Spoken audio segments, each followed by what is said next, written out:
चलिए ठीक है, तो स्टार्ट करते हैं आज की क्लास। सो हेलो एवरीवन, सबसे पहले सभी स्टूडेंट्स को एक बार फिर से गुड इवनिंग। और जो हमारा चैप्टर 13 चल रहा है उसमें हम पढ़ रहे हैं पृष्ठीय क्षेत्रफल और आयतन, और उसके एक्सरसाइज 13.5 हम कर रहे हैं। तो इससे पहले हमने क्षेत्रफल के बारे में पढ़ा था। आयतन से पहले हम किसके बारे में पढ़ रहे थे? क्षेत्रफल के बारे में। हमने किस किस का क्षेत्रफल पढ़ा था? सबसे पहले घन और घनाभ का पढ़ा था, फिर बेलन का पढ़ा था, फिर शंकु का पढ़ा था, फिर गोले का पढ़ा था, और अर्धगोले का पढ़ा था। इन सबके क्षेत्रफल निकालने हम सीख चुके हैं। अब इन्हीं सबका हम आयतन सीखेंगे। घन का आयतन, घनाभ का आयतन, बेलन का आयतन, शंकु का आयतन, गोले का आयतन और अर्धगोले का आयतन। आयतन क्या होता है, बेसिक्स क्या होते हैं, कैसे हम उसको डिफाइन करते हैं। तो मैंने आपको बताया था आयतन क्या होता है कि कोई चीज कितनी जगह घेर रही है, वो उसका आयतन।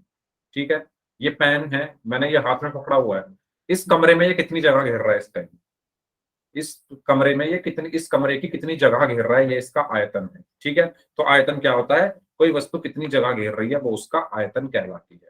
फिर हमने कुछ फॉर्मूले पढ़े थे। घनाभ के आयतन के बारे में हमने पढ़ा था कि घनाभ का आयतन क्या होता है? एल गुणा बी गुणा एच। एल, बी और एच क्या है? एल है घनाभ की लंबाई, बी है घनाभ की चौड़ाई, और एच है घनाभ की ऊंचाई। इसी तरीके से घन का आयतन हमने पढ़ा था कितना होता है? ए क्यूब। ए क्या है? घन की भुजा। सॉरी। तो ये दोनों चीजें हमने पढ़ी थी और कुछ क्वेश्चंस हमने कर लिए थे।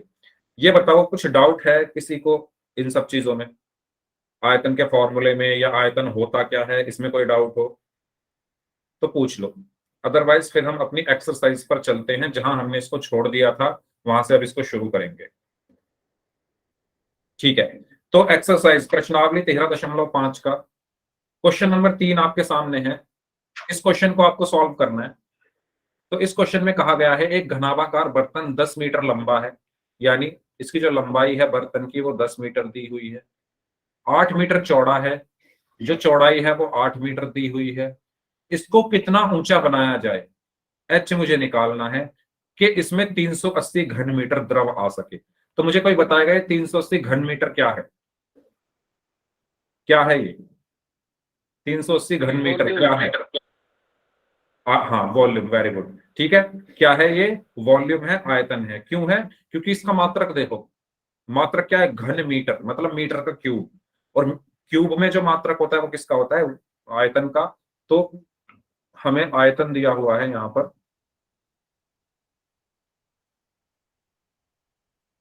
380 मीटर क्यूब।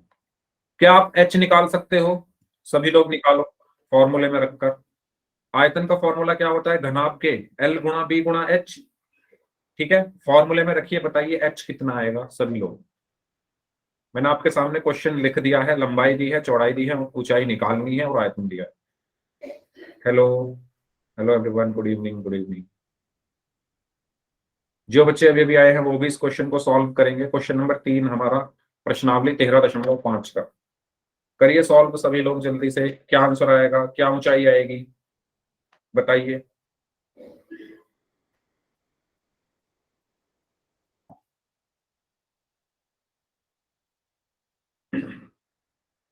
हाँ जी, किसी का हुआ क्या सॉल्व? हेलो पवित्रा, गुड इवनिंग। किसी का हुआ क्या ये क्वेश्चन सॉल्व?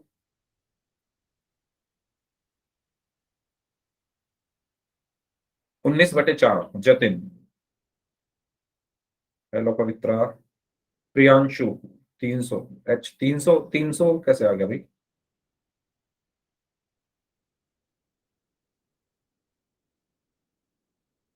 हाँ जी, दो लोगों के आंसर आए हैं। नवीन सैनी नाम से स्टूडेंट है, उन्होंने 10/4 आंसर दिया है। अलग अलग आ रहे हैं भाई सभी के। 19/4, 300 और अच्छा गलती से हो गया, ठीक है, कोई बात नहीं। 19/4 डिम्पल यादव नाम से जो स्टूडेंट है इनका आंसर आया है।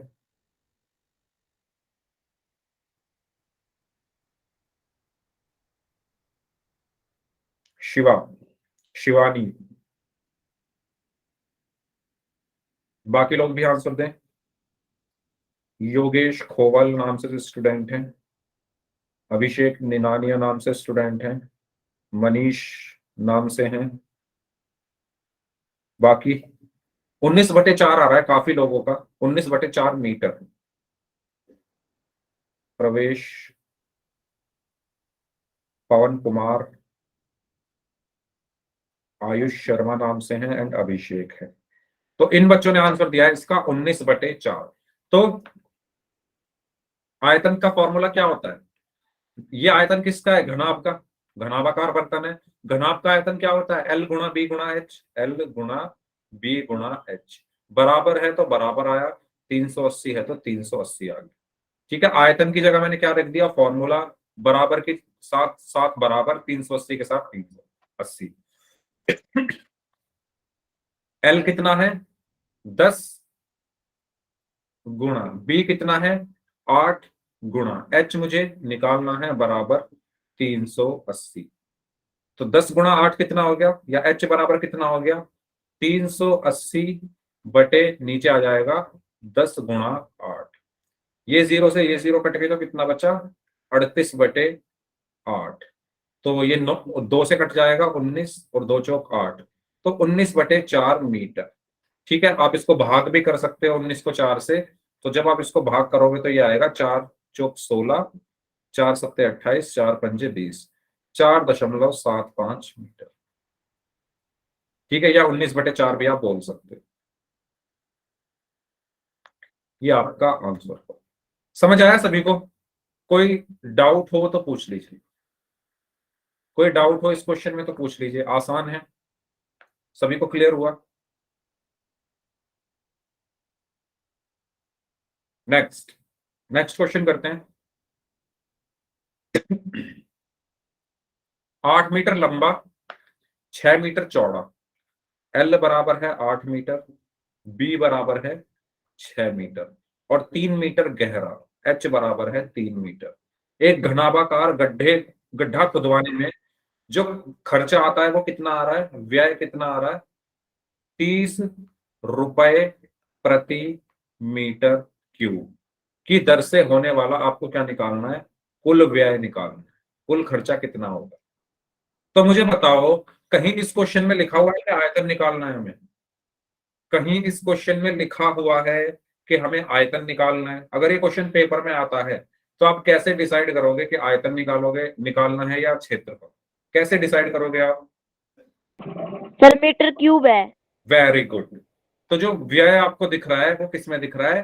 प्रति मीटर क्यूब। अगर यहाँ प्रति मीटर स्क्वायर होता तो हम क्या निकालते? क्षेत्रफल। और अगर यहाँ प्रति मीटर क्यूब है तो हम अब क्या निकालेंगे? यहाँ आयतन।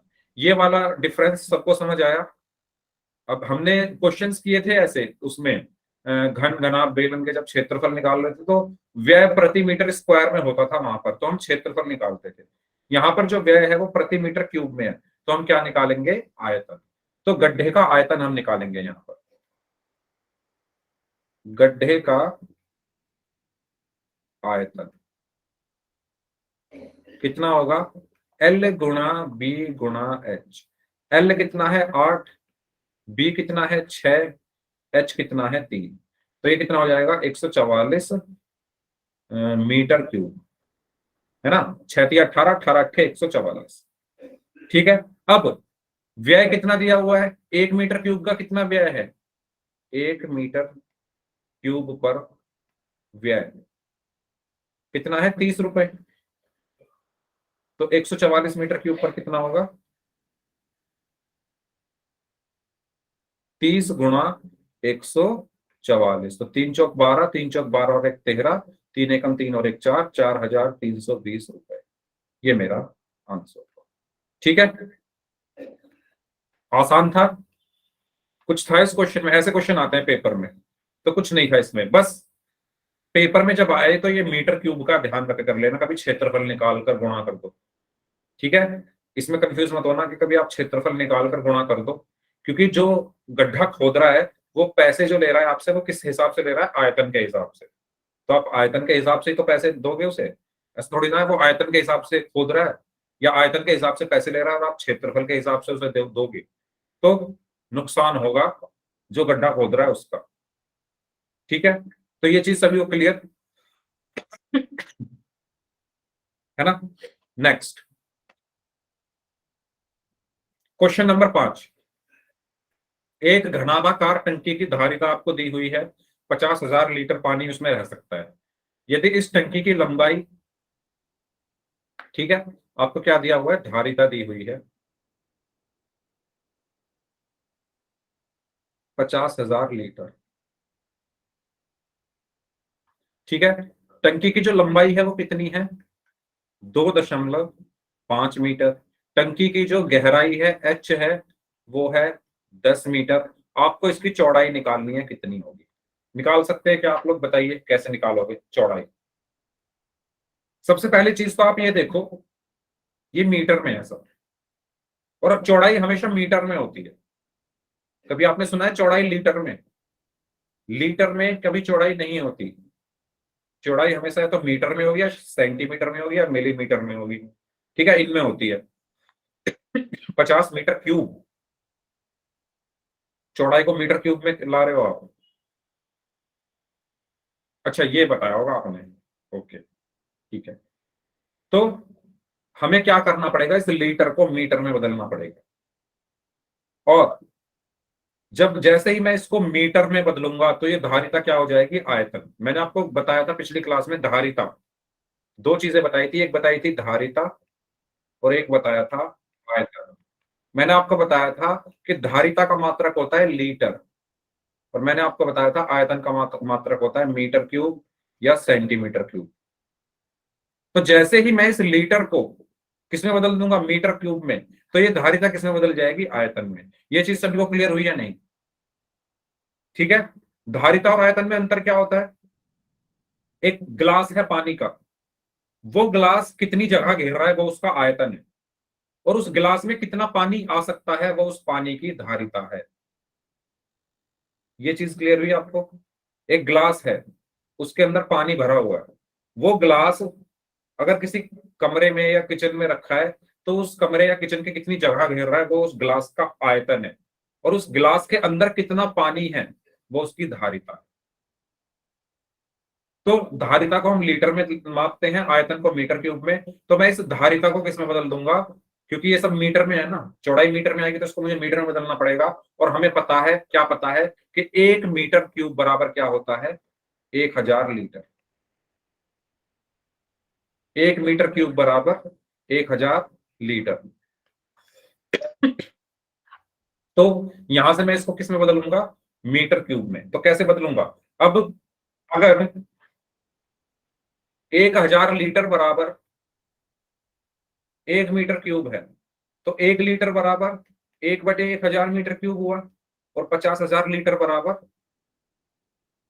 50,000 लीटर बराबर किसके होगा, 1/1000 गुणा 50,000। ये 3 जीरो से 3 जीरो कट गई, तो कितना बचा, 50 मीटर क्यूब। ये सबको समझ में आया, ये सभी को क्लियर हुआ। 1,000 लीटर बराबर होता है 1 मीटर क्यूब के, तो 1 लीटर बराबर होगा 1/1000 के। और ये 50,000 लीटर किसके बराबर होगा, इसके मैं 50,000 गुणा कर दे, 3 जीरो से 3 जीरो कटेगा, तो 50 मीटर क्यूब। तो अब मैं इसको मीटर क्यूब में ले आया हूं, तो अब ये धारिता किसमें बदल जाएगी, आयतन में। तो इसका आयतन कितना है, 50 मीटर क्यूब। तो अब आपके साथ में फॉर्मूला है, आयतन बराबर क्या होता है, एल गुणा बी गुणा एच। आयतन कितना है, 50, बराबर एल कितना है, 2.5 गुणा बी मुझे निकालना है, गुणा एच है 10।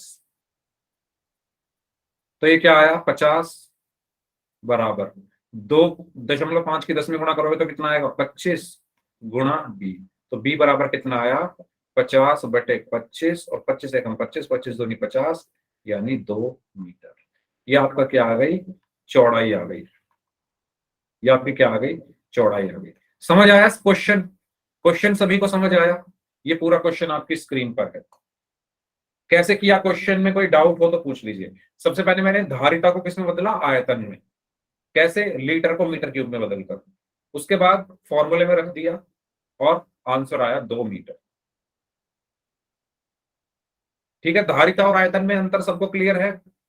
अगर मैं कहूं धारिता और आयतन में क्या अंतर होता है तो आप लोग बता दोगे ना, सबको क्लियर है, ये होना चाहिए। ठीक है, चलो इनके मात्रक आप लिख लो, धारिता को लीटर में लिखते हैं, आयतन को मीटर क्यूब या सेंटीमीटर क्यूब। आगे बढ़ते हैं। ये क्वेश्चन है एक और।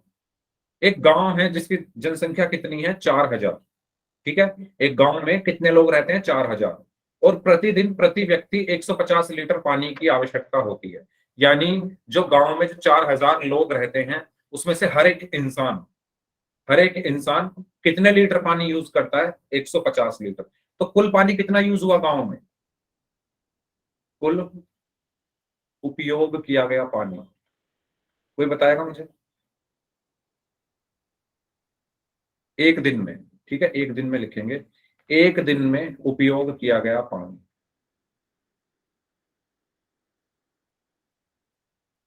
एक दिन में उपयोग 60,000 लीटर। किया गया पानी। तो मैं क्या कर दूंगा, लोग कितने हैं गांव में, 4000, हर इंसान 150 लीटर पानी यूज कर रहा है ना। मान लो आप, आपके चार दोस्त हैं, आपके चार दोस्त है, और हर दोस्त 20 लीटर पानी यूज कर रहा है, 20 लीटर पानी पी जाता है। तो वो एक दिन में कितना लीटर पानी यूज कर रहे हैं चारों दोस्त, बताओ। आपके चार दोस्त हैं, हर दोस्त 20-20 लीटर पानी यूज कर रहा है, तो कितना यूज हुआ टोटल। अरे इतना मुश्किल सवाल पूछ लेगा मैंने।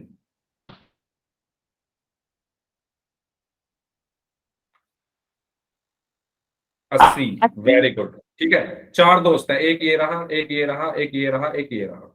20 लीटर इसने यूज किया, 20 लीटर इसने यूज किया, 20 लीटर इसने यूज किया, 20 लीटर इसने यूज किया। टोटल कितना हुआ, टोटल कितना हुआ, 20 और 20 40, 40 और हेलो 20 60, 20 80 लीटर हुआ ना, 80 लीटर हेलो हुआ। हाँ जी बोलिए। सर, हमारे यहाँ पे फंक्शन है इसलिए मैं क्लास नहीं ले पाऊंगी अब। ठीक है, कोई बात नहीं, है ठीक ना। है सर। तो यहाँ पर टोटल कितना पानी यूज हुआ, 80 लीटर। तो या हम इसको क्या कर रहे हैं, बेसिकली गुणा कर रहे हैं, 20 चौक 80। तो यहाँ पर भी तो यही हो रहा है। कुल लोग कितने हैं, 4000, हर इंसान 150 लीटर पानी यूज कर रहा है, तो कुल कितना पानी यूज होगा, 4000 गुणा 150, 4000 गुणा 150, तो 15 चौका 60, तो 6 लाख, 1 2 3 4 5, 6 लाख लीटर पानी एक दिन में यूज हो रहा है टोटल। ठीक है, एक दिन में उपयोग किया गया पानी है 6 लाख लीटर। अब आगे बढ़ते हैं। इस गांव में 20 मीटर गुणा 15 मीटर गुणा 6 मीटर मापों वाली एक टंकी बनी हुई है।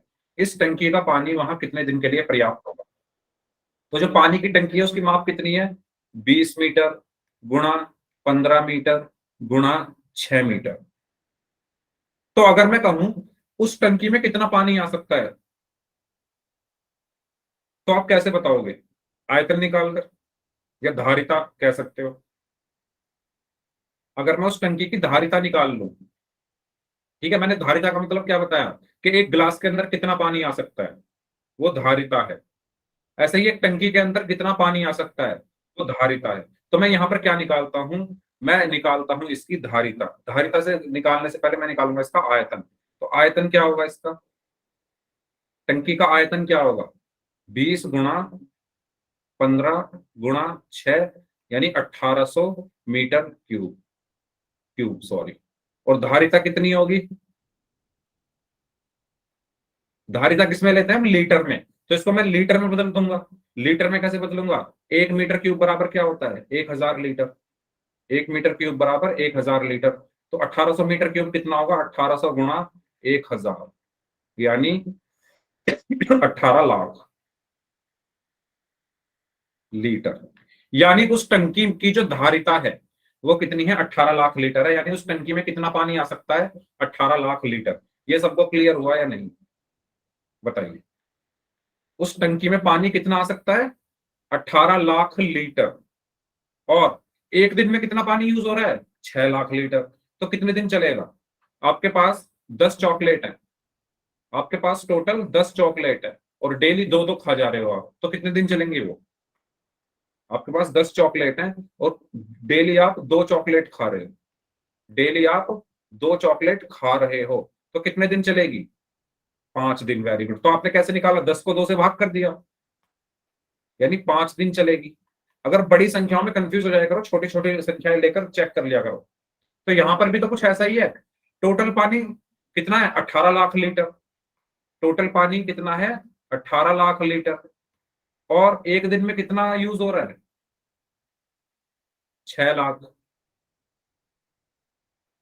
तो भाग कर दिया, 5 जीरो से 5 जीरो कट गई, तो 18/6। और 6 एकम 6, 6 तिया 18। तो कितने दिन चला? 3 दिन। ये आपका आंसर होगा। आया समझ में क्वेश्चन? क्वेश्चन समझ में आया? ये कोई डाउट हो तो पूछ लीजिए। पहले मैंने निकाला कि एक दिन में कितना पानी यूज कर रहे हैं लोग, और टंकी में पानी कितना होता है, तो वो कितने दिन चलेगा, हमने वो निकाल लिया। ओके, चलो नेक्स्ट क्वेश्चन करें फिर, अगर रेडी, अगर आपको ये क्वेश्चन समझ में आ गया तो ठीक है। Question number 7। किसी गोदाम की माप 40 मीटर गुणा 25 मीटर गुणा 15 मीटर है। इस गोदाम में 1.5 मीटर गुणा 1.25 मीटर गुणा 0.5 मीटर की माप वाली लकड़ी के कितने अधिकतम क्रेट रखे जा सकते हैं? क्वेश्चन नंबर 7 करिए सॉल्व खुद से। कैसे करोगे? एक कमरा है, उसके अंदर आपको कुछ सामान रखना है, क्रेट जिसको बोला गया है, ठीक है। तो अगर आप जब भी किसी कमरे में सामान रखोगे, बहुत सारा सामान आपको रखना है किसी कमरे में, तो आप पहले ये देखोगे कमरा कितना बड़ा है, या सामान रखना शुरू कर दोगे बिना देखे। पता चला कमरा छोटा सा हुआ तो आपका तो सामान बाहर ही रह जाएगा, है ना। आपको अगर कहा जाए कि आप किसी गोदाम में, मान लो आपकी कोई शॉप है और आप गोदाम में सामान जमा करना चाहते हो, तो पहले आप ये देखोगे ना गोदाम कितना बड़ा है, उसी के हिसाब से सामान लेकर आओगे। तो पहले मैं यहाँ पर क्या देखूंगा कि गोदाम कितना बड़ा है, क्योंकि मुझे ये इसको सोचना, ये आपको खुद करना है ना। आपके पास एक गोदाम है जिसकी माप इतनी है, और आपको कुछ सामान रखना है, तो कैसे रखोगे? आप पहले ये देखोगे गोदाम की में कितना सामान आ सकता है, यानी पहले मैं क्या निकालूंगा? गोदाम का आयतन। समझ में आया? गोदाम में कितना सामान मैं रख सकता हूं, पहले कुल जगह तो निकालू, मेरे पास जगह कितनी है ना, तभी तो मैं उसमें फसल बोऊंगा। पहले ये तो देख लो खेत कितना है मेरा, मेरे पास कमरा कितना है, तभी तो उसमें सामान रखूंगा। तो पहले मैं क्या निकालूंगा यहाँ पर? गोदाम का आयतन। जल्दी से निकालो सभी लोग, कैसे निकालोगे? गोदाम का आयतन बताइए क्या है?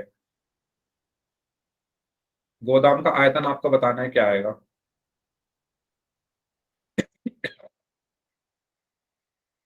गोदाम का आयतन यानी गोदाम में कितनी जगह है, पहले वो देखो। वो कैसे पता चलेगी? आयतन से, कि वो कितनी जगह घेरे हुए हैं। तो आयतन कैसे निकलेगा? एल गुणा बी गुणा एच से। बताइए कितना आएगा? एल कितना है? 40 गुणा बी कितना है? 25 गुणा एच कितना है? 15। गुणा करके बताइए कितना आया? आपने तो फाइनल आंसर ही बता रहे हो, मैं कह रहा हूं इसको सॉल्व करके बताओ गोदाम का आयतन कितना आएगा।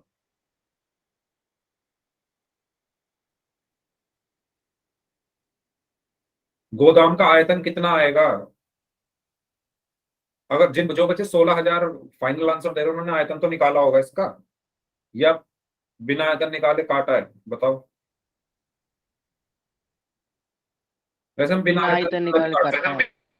हाँ, बिना आयतन निकाले भी काट सकते हैं, निकालना चाहो तो निकाल सकते हो। ठीक है, चलो रहने दो, नहीं निकालते, वरना काटने में वो होगी। वैसे काट तब भी सकते हैं। तो ये हुआ, इसको बिना गुणा किए ऐसे ही रहने देते हैं। ये हुआ आपका आयतन मीटर क्यूब में, यानी उस कमरे में जगह कितनी है? इतनी जगह है, 40 गुणा 25 गुणा 15 मीटर क्यूब। अब जो उसमें सामान रखा जाना है, उस गोदाम में क्या रखा जाना है? सामान, यानी क्रेट रखी जानी है। तो आप ये देखो एक क्रेट कितनी जगह घेरेगी, तो मैं उस क्रेट का भी क्या निकालूंगा? आयतन। क्रेट का आयतन। आपसे ये पूछा गया ना कितनी क्रेट आ सकती है उस कमरे में, तो ये देखो ना, टोटल कमरे के में जो जगह है वो इतनी है, टोटल कमरे की जगह इतनी है। एक क्रेट कितनी जगह ले रही है उस कमरे में, यानी उसका भी क्या निकलेगा? आयतन। तो एक क्रेट का आयतन क्या होगा? अगेन एल गुणा बी गुणा एच, यानी 1.5 गुणा 1.25 गुणा 0.5। अब आपको क्या निकालना है? क्रेट की संख्या। क्रेट की संख्या। तो संख्या क्या होगी? इनको आपस में हम भाग कर देंगे, कुल आयतन में से एक क्रेट के आयतन को भाग कर देंगे। तो 40 गुणा 25 गुणा 15 बटे 1.5 गुणा 1.25 गुणा 0.5। तो ये दशमलव हटा, ऊपर एक 10 आया, ये दशमलव हटा, ऊपर एक 100 आया, ये दशमलव हटा, ऊपर एक 10 आ गया। तो ये बचा 40 गुणा 25 गुणा 15 गुणा, ये हो जाएगा आपका 10,000 बटे 15 गुणा 125 गुणा 5। तो इनको काट लेंगे हम, 5 एकम 5, 5 पंजे 25, 15 से 15 कट गया, 5 एकम 5, 5 दूनी 10, 5 पंजे 25। तो कितना बचा, 5 पंजे 25, 5 अट्ठे 40, 5 एकम 5, 5 दूनी 10, 3 0। तो कितना बचा, 8 गुणा 2000 यानी 16,000 क्रेट हमारा आंसर होगा। समझ आया? समझ आया सभी को? ये क्वेश्चन बताइए। 16,000 क्रेट रखी जाएंगी टोटल। ठीक है, पहले कुल कमरे में जगह कितनी है वो निकाली, उसका आयतन निकालकर, उसके बाद एक क्रेट कितनी जगह ले रहा है उसका आयतन निकालकर वो निकाला हमने, इनको भाग कर दिया तो मुझे क्या मिल गया, कुल आयतन मिल गया। कोई डाउट हो तो, सॉरी कुल आयतन नहीं, कुल क्रेट की संख्या मिल गई। कोई डाउट हो तो पूछ लो। इसके बाद क्वेश्चन नंबर 8 करते हैं हम। करें? ठीक है, चलिए क्वेश्चन नंबर 8।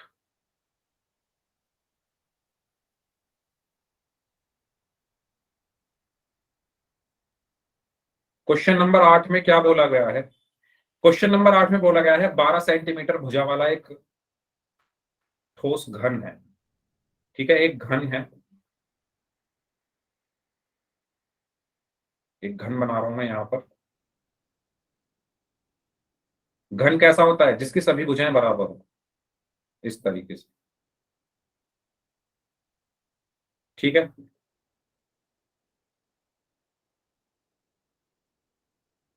इसकी जो भुजा है वो कितनी है, 12 सेंटीमीटर है। ये भी 12 है, ये भी 12 है, और ये भी 12 है। यानी लंबाई चौड़ाई ऊंचाई सब कुछ क्या है, 12 है। क्योंकि ये एक घन है, ये भी 12 सेंटीमीटर है, ये भी 12 सेंटीमीटर है, ये भी 12 सेंटीमीटर है। बहुत इंटरेस्टिंग क्वेश्चन है, एक नई चीज आपको यहां से सीखने को मिलेगी, तो ध्यान देना। अब इस घन को काटा गया है या तोड़ा गया है, काटा गया है सॉरी, इस घन को काटा गया है 8 8 छोटे छोटे घन में। ठीक है, तो इस घन को क्या किया गया, 8 छोटे छोटे घन में काट दिया गया। तो एक तो ये हो गया मान लो, ठीक है, एक घन तो ये हो गया, दूसरा ये हो गया। यार ये बहुत टाइम लग जाएगा 8 बनाने में, पर कोई नहीं, बना लेंगे। दूसरा ये हो गया, तीसरा ये हो गया,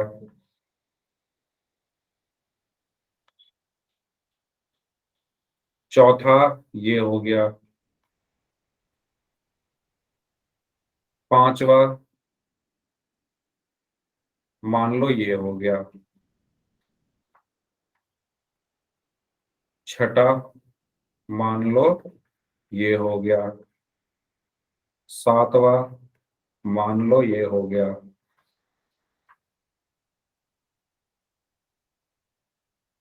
और आठवां मान लो ये हो गया।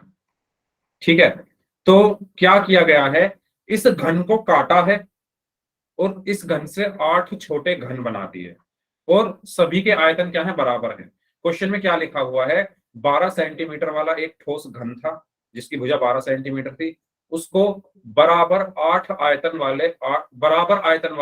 घनों में काटा जाता है। तो इन सबके आयतन क्या है, बराबर है। ये जो 8 घन बने हैं, पहला दूसरा तीसरा चौथा पांचवा छठा सातवां आठवां, इन सबके आयतन बराबर है। और ये बने किससे हैं? इससे। अब मेरी बात ध्यान से सुनना, एक बहुत इंपॉर्टेंट कॉन्सेप्ट बता रहा हूं। जब भी आप किसी चीज को काटो या किसी चीज को पिघलाओ और उससे कोई दूसरी चीज बना रहे हो, जैसे मान लो जैसे यहां पर इस घन को काट कर घन बनाए गए हैं, ठीक है, तो कभी भी उनके आयतन नहीं बदलते। कहने का मतलब ये है कि जितना आयतन इसका, ध्यान से सुनना मेरी बात, जितना आयतन इसका यहां पर था बिना टूटे जो इसका आयतन था, उतना ही आयतन टूटने के बाद होगा। ठीक है, उतना ही आयतन क्या होगा? टूटने के बाद होगा। उदाहरण देकर बताता हूं। जैसे मेरे पास ये पेन है, मेरे पास ये पेन है, इसका कुछ आयतन है। आयतन मतलब ये कुछ जगह घेर रहा है, ये इस टाइम कुछ जगह घेर रहा है इस कमरे की। तो जितनी भी जगह ये घेर रहा है, ये इस पेन का आयतन हुआ।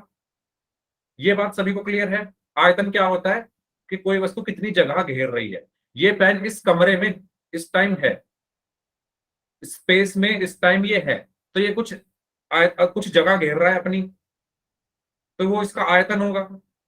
अगर मैं इस पेन को बीच में से तोड़ दूं, तोड़ के इसके चार हिस्से कर दूं, अगर मैं इस अभी ये पेन पूरा अकेला है तो ये इसका आयतन कुछ है, जितनी ये जगह घेर रहा है वो इसका आयतन है। अगर मैं इस पेन के तोड़कर चार हिस्से कर दूं, तो वो चार हिस्सों का आयतन भी वही होगा जो इस पेन का था। मतलब ऐसा नहीं अलग अलग मिलाकर उनको। मान लो इस पेन का आयतन था 5 मीटर क्यूब है इसका आयतन। मान लो इस पेन का आयतन है 5 मीटर क्यूब। जब मैं इसको काट दूंगा ना चार हिस्सों में, तो वो चारों हिस्से मिलकर 5 मीटर क्यूब की ही जगह घेरेंगे। करके देख लो, पेंसिल ले लो एक, कितनी जगह घेर रही है वो। उसको तोड़ के देखोगे तब भी उतनी ही घेरेगी, उस कमरे में उतनी ही जगह घेरेगी वो, जितनी वो बिना टूटे घेर रही थी। तो ये बात सभी को क्लियर हुई या नहीं? बताओ, मैंने क्या बताया? अगर किसी चीज को आप काट रहे हो, अगर किसी चीज को आप काट रहे हो तो उसका आयतन, आयतन नहीं बदलता। याद रखना, इस चीज को कहीं लिख लो। ऐसे ही सेम अगर किसी चीज को पिघलाकर कोई दूसरी चीज बना रहे हो, जैसे आप 10th क्लास में पढ़ोगे, एक घन को पिघलाकर शंकु बना दिया, एक शंकु को पिघलाकर बेलन बना दिया, एक बेलन को पिघलाकर गोला बना दिया, तो तब भी उनके आयतन नहीं बदलते। जो शंकु का आयतन होगा पिघलने के बाद वही गोले का आयतन होगा। क्यों? क्योंकि मटेरियल जो इसमें यूज हुआ, जो ये प्लास्टिक है, ये थोड़ी ना खत्म हो जाएगा। आप खुद सोचो, जब मैं इस पेन को तोड़ दूंगा तो प्लास्टिक तो उतना ही रहेगा ना, प्लास्टिक इसका खत्म होगा क्या? जो जिस प्लास्टिक से, जिस मटेरियल से ये पेन बना है, बेसिकली जगह कौन घेर रहा है? इस ये जो प्लास्टिक है पेन का, वही तो जगह घेर रहा है कमरे में, वही इसका आयतन होगा। जब मैं इसको तोड़ दूंगा तो प्लास्टिक कोई खत्म थोड़ी ना हो जाएगा, प्लास्टिक तो उतना ही रहेगा टूटने के बाद। टूटने के बाद क्या प्लास्टिक हवा में उड़ जाएगा क्या? कमरे से बाहर चला जाएगा? ये बात आप इमेजिन कर पा रहे हो जो मैं बोल रहा हूं? आयतन क्या है? आयतन क्या है? इस पेन, ये जो प्लास्टिक का पेन है, तो ये जो प्लास्टिक जो जगह घेर रहा है वो आयतन है। जब मैं इसको तोड़ दूंगा तो ये प्लास्टिक खत्म थोड़ी ना होगा, ये तो रहेगा ही ना, ये तो अपनी जगह घेरता रहेगा। जितनी इसकी जगह इसको चाहिए रहने के लिए, ये तो अपनी जगह में रहेगा। आप इसकी जगह नहीं छीन सकते। तो आयतन नहीं बदलता, यानी जितनी जगह वो टूटने से पहले घेर रहा है, टूटने के बाद भी उतनी ही जगह घेरेगा। ये पॉइंट आपको क्लियर हुआ या नहीं? जल्दी से बताओ। यानी आयतन नहीं बदलता टूटने के बाद। बताओ, बताओ। ये पेपर है, ये पेपर है, ये आयतन होगा इसका कुछ? वैसे इसका आयतन होगा नहीं क्योंकि ये 2D शेप है। ठीक है, तो इसको छोड़ो, इस एग्जांपल को नहीं देते, पेन का ही एग्जांपल ले लो आप। ओके, तो बताइए कोई डाउट हो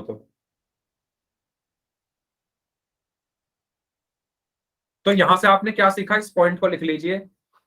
यदि हम इधर लिख लो, क्योंकि इधर तो हम क्वेश्चन सॉल्व करेंगे ना। अभी इस क्वेश्चन को हम सॉल्व करेंगे हम, तो हमने क्या यहां से सीखा कि यदि हम किसी चीज को तोड़ रहे हैं या पिघला रहे हैं, यदि हम किसी वस्तु को तोड़ रहे हैं या पिघलाकर कोई दूसरी वस्तु बना रहे हैं, कोई दूसरी वस्तु बना रहे हैं, तब यहां लिख लो टूटने या पिघलने से पहले का आयतन, पिघलने से पहले का आयतन बराबर टूटने या पिघलने के बाद का आयतन। मतलब आयतन नहीं बदलता, इस बात को याद रखना हमेशा। अब इस क्वेश्चन में आपको कुछ नहीं करना, आसान हो गया ये आपके लिए, ये कॉन्सेप्ट यहां पर लगेगा। ठीक है, ये सभी को क्लियर हुआ। टूटने या पिघलने से पहले जो आयतन था, टूटने और पिघलने के बाद भी वही आयतन रहेगा, ये आपस में बराबर होते हैं। कोई डाउट हो तो पूछ लो। अब चलते हैं हम इस क्वेश्चन की तरफ। बताइए, अब क्वेश्चन करें, अब क्वेश्चन करें, बताओ। चलो अब क्वेश्चन करते हैं। क्वेश्चन में ये कहा गया है कि आपको क्या निकालना है, नए घन की भुजा क्या होगी। मतलब ये जो घन बनाए हैं ना 8, जो इसको तोड़कर 8 घन बनाए हैं, इनकी भुजा क्या होगी। तो मैं मान लेता हूं इन सबकी भुजा क्या है, पी है। इसकी भी भुजा क्या है, पी। इसकी भी पी या एक्स मान लो। मान लो इन सबकी भुजा क्या है, एक्स है। ये भी एक्स, इसकी भी भुजा एक्स है। X x x x x x.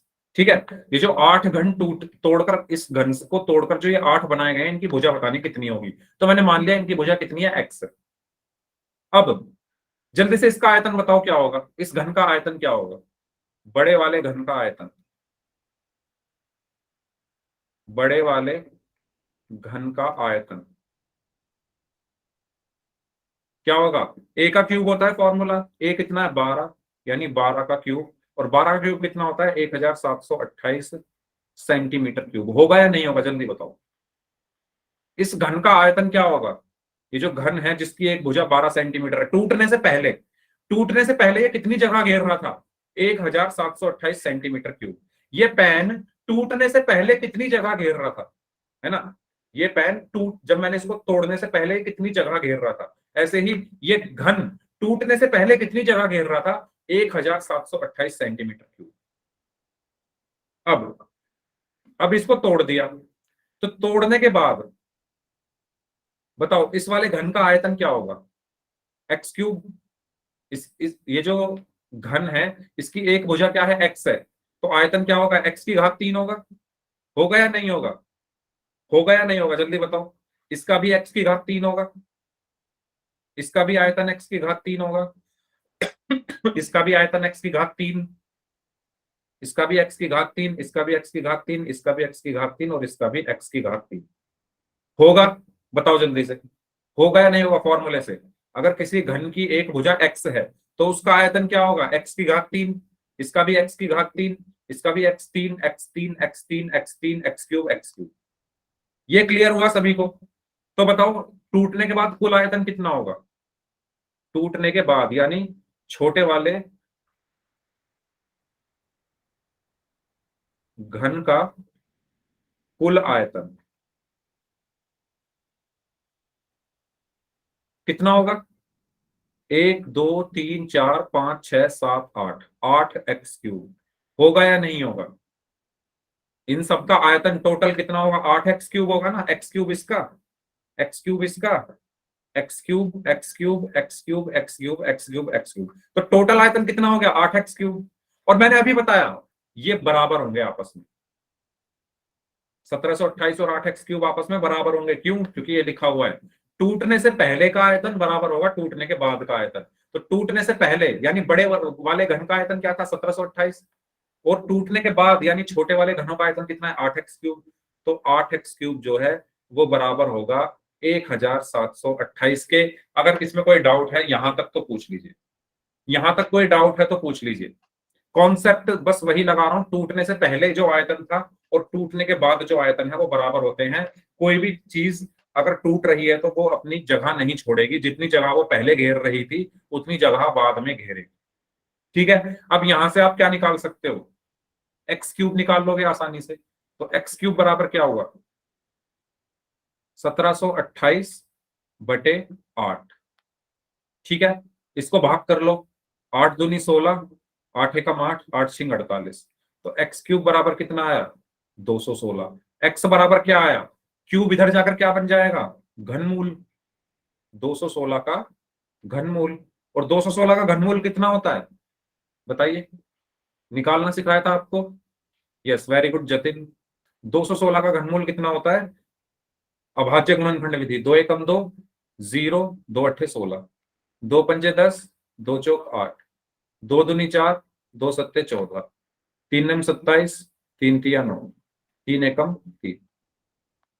अब हम क्या करेंगे, इनके जोड़े बनाएंगे, क्योंकि घनमूल निकाल रहे हैं, 3 3 के जोड़े बनेंगे। तो यहां से मिला मुझे 2 और यहां से मिला मुझे 3, तो x बराबर कितना आया, 2 गुणा 3, यानी 6 सेंटीमीटर। और x मैंने क्या माना था, घन की भुजा मानी थी ना, x क्या था, इन घनों की भुजा थी, तो वही तो मुझे निकालना है, घन की भुजा। ठीक है, नए घन की भुजा क्या होगी क्वेश्चन नंबर 8 में, तो क्या होगी, 6 सेंटीमीटर। ये सभी को क्लियर हुआ, क्वेश्चन बताइए। हाँ जी, बताओ, समझ आया क्वेश्चन ये एक बड़ा घन था, उसको तोड़कर 8 बनाए गए। बड़े घन का आयतन और तोड़ने के बाद का आयतन सेम होगा। इसका आयतन आया 1728, इसका क्या होगा 8x3, दोनों को बराबर रख दिया, x का मान निकाल दिया। फर्स्ट पार्ट में कोई प्रॉब्लम है तो भाई पूछ लो, बहुत इंपॉर्टेंट क्वेश्चन है और बहुत अच्छा क्वेश्चन है, आगे तो 5 नंबर कहीं नहीं गए, आसान है बहुत। ठीक है, 5 नंबर में आएगा ये क्वेश्चन आया तो। इसके बाद क्या बोला गया है, साथ ही इन दोनों घनों के पृष्ठीय क्षेत्रफल का अनुपात, यानी बड़े वाले घन और छोटे वाले घन का पृष्ठीय क्षेत्रफल का अनुपात आपको निकालना है। ये मैं हटा देता हूं, है ना, ये वाला हिस्सा हटा दूं, अगर आपने स्क्रीनशॉट ले लिया है तो ये वाला।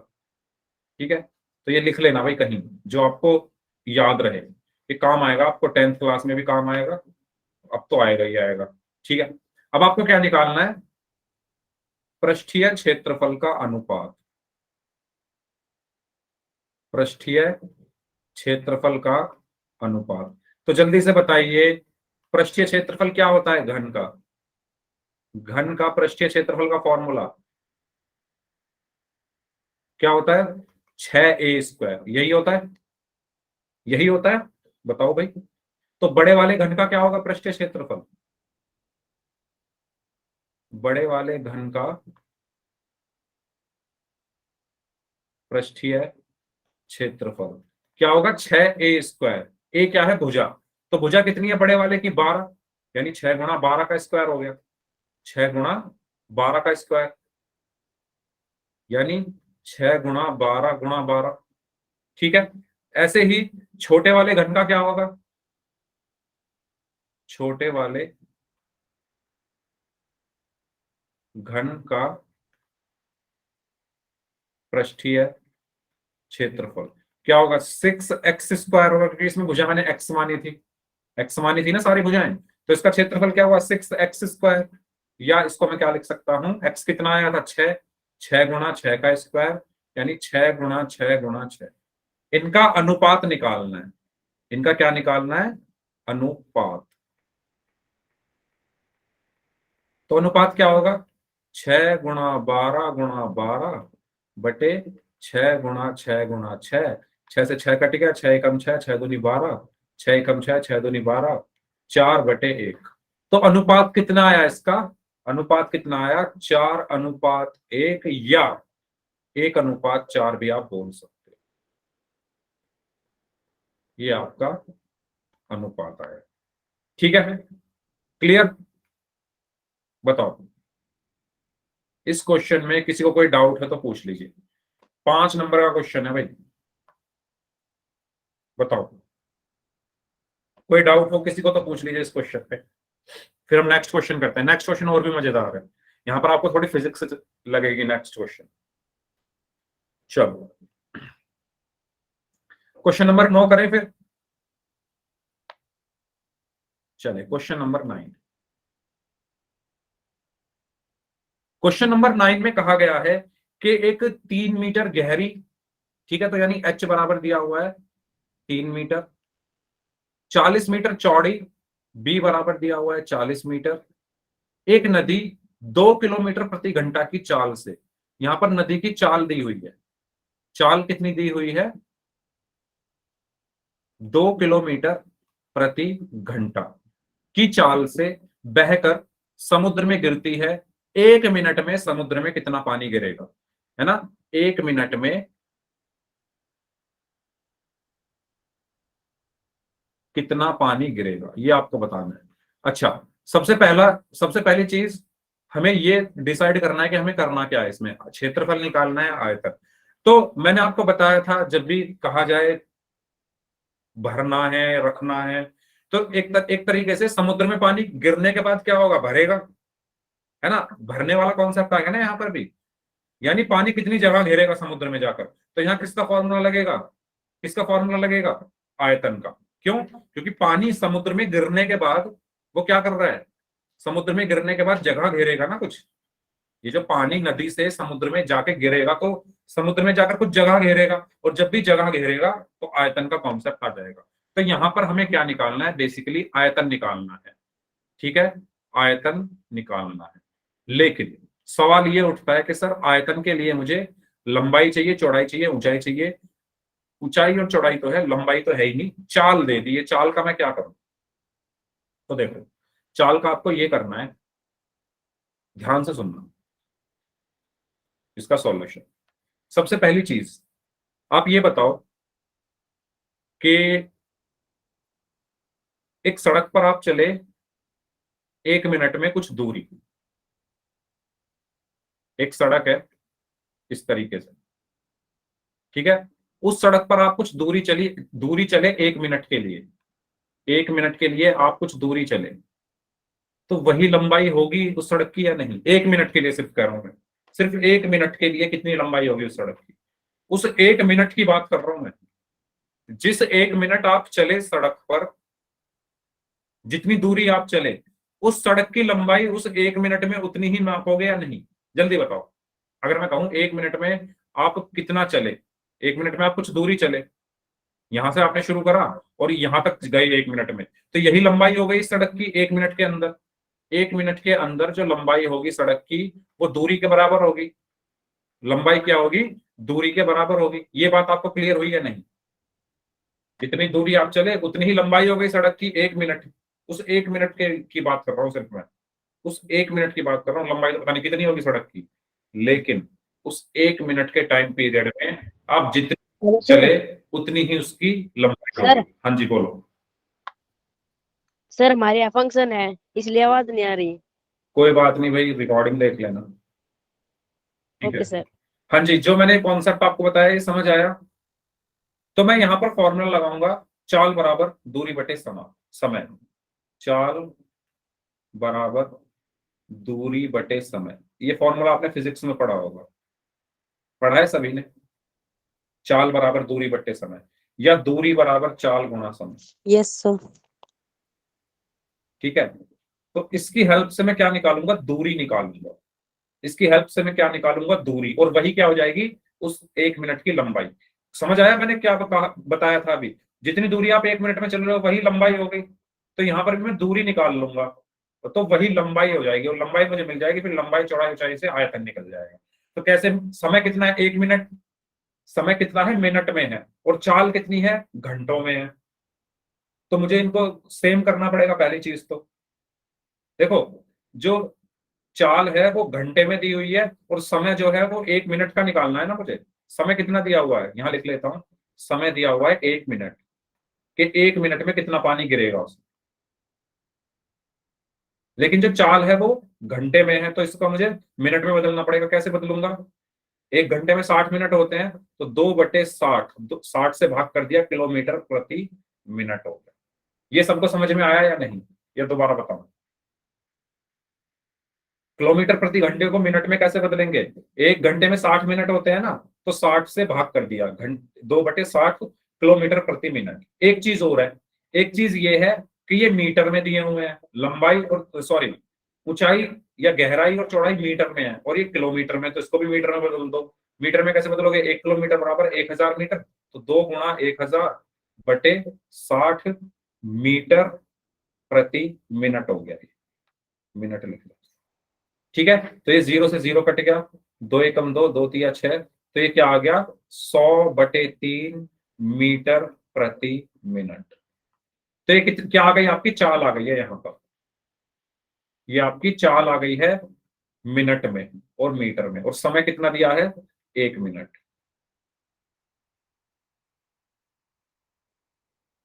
बताओ ये समझ आया सभी को? मैंने इनकी यूनिट सेम कर ली है, ठीक है। अब इसमें रख दो फॉर्मूले में, दूरी कितनी हो जाएगी, दूरी बराबर क्या हो जाएगा, चाल गुणा समय होता है, चाल कितनी है 100/3 गुणा समय कितना है 1, तो दूरी कितनी हो गई 100/3 मीटर। और मैंने अभी बताया कि जितनी वो दूरी होगी वही लंबाई हो जाएगी, तो यहां से मैं क्या बोलूंगा, लंबाई हो गई 100/3 मीटर। तो लंबाई यानी एल आपको मिल गया, ठीक है। और क्या क्या है, एच और बी आपके पास है ही, एच कितना है 3 मीटर, एच है 3 मीटर, बी कितना है, बी कितना है 40 मीटर, 40 मीटर। तो आयतन कितना होगा, आयतन बराबर एल गुणा बी गुणा एच। एल कितना आया 100/3 गुणा, बी कितना आया 40 गुणा, एच कितना आया 3, 3 से 3 कट गया तो ये आ गया 4000 मीटर, 4000 मीटर क्यूब, सॉरी। ये क्या आया आपका आयतन। बताओ समझ आया क्वेश्चन? ये जो सारी मेहनत हमने की है ये लंबाई निकालने के लिए की। लंबाई किसकी हेल्प से निकली, दूरी की हेल्प से, है ना। लंबाई किसकी हेल्प से निकली, ये जो दूरी बराबर चाल गुणा समय से। चाल क्या थी 2 किलोमीटर प्रति घंटा, लेकिन समय क्या है 1 मिनट। 1 मिनट में पूछा ना कितना पानी गिरेगा, समय में ये जो था समय मिनट में था और ये घंटे में था, तो घंटे को मिनट में बदलने के लिए मैंने 60 से भाग कर दिया। फिर ये सब मीटर में है, ये किलोमीटर में है, तो 1000 से गुणा कर दी। तो इसको सॉल्व करने के बाद ये मीटर प्रति मिनट में आ गया। टाइम 1 मिनट है, फॉर्मूले में रखा, दूरी आ गई 100/3, यही मेरी लंबाई हो जाएगी। चौड़ाई और ऊंचाई दी हुई है, आयतन के फॉर्मूले में रखा और ये आपका आंसर आ गया। उम्मीद करता हूं आपको ये क्वेश्चन समझ में आ गया होगा। कोई डाउट है तो पूछ सकते हैं आप लोग इस क्वेश्चन, बताइए इस क्वेश्चन में अगर कोई डाउट है तो पूछ लीजिए, ठीक है। तो ये था आपका घन और घनाभ का आयतन, ठीक है। ये एक्सरसाइज अब खत्म हो चुकी है आपकी। अब हम पढ़ेंगे, चलो थोड़ा सा बता देता हूं क्योंकि अभी है टाइम थोड़ा, बेलन के बारे में, बेलन का आयतन। नेक्स्ट क्लास से हम क्या शुरू करेंगे, बेलन का आयतन। तो आयतन का फॉर्मूला क्या होता है, आधार का क्षेत्रफल गुणा ऊंचाई। आयतन बराबर क्या होता है, आधार का क्षेत्रफल, ये मैंने आपको बताया था, ये सिंगल याद रखो, उससे सारे निकाल सकते हो आप, गुणा ऊंचाई। तो मान लो अगर एक बेलन है इस तरीके से, एक बेलन है इस तरीके से,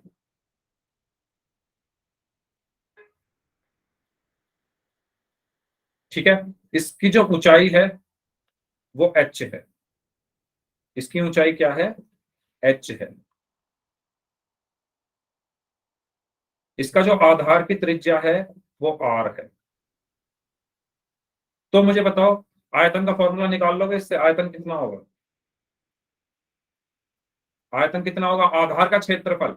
आधार क्या है, एक वृत्त, वृत्त का क्षेत्रफल क्या होता है πr², गुणा ऊंचाई कितनी है h, तो आयतन कितना आया πr²h। यही होता है बेलन का आयतन, यही क्या होता है बेलन का आयतन, ठीक है।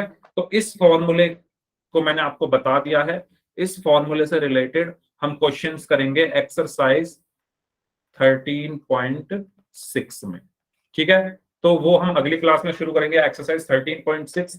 अब जिनके डाउट्स हैं वो लोग अपने डाउट्स पूछ लीजिए, ठीक है। इस क्लास को हम यहीं तक रखते हैं। अब आता है डाउट्स का नंबर, तो पूछ लो भाई, कोई डाउट हो किसी क्वेश्चन में, कोई क्वेश्चन ना समझ में आया होगा आपको।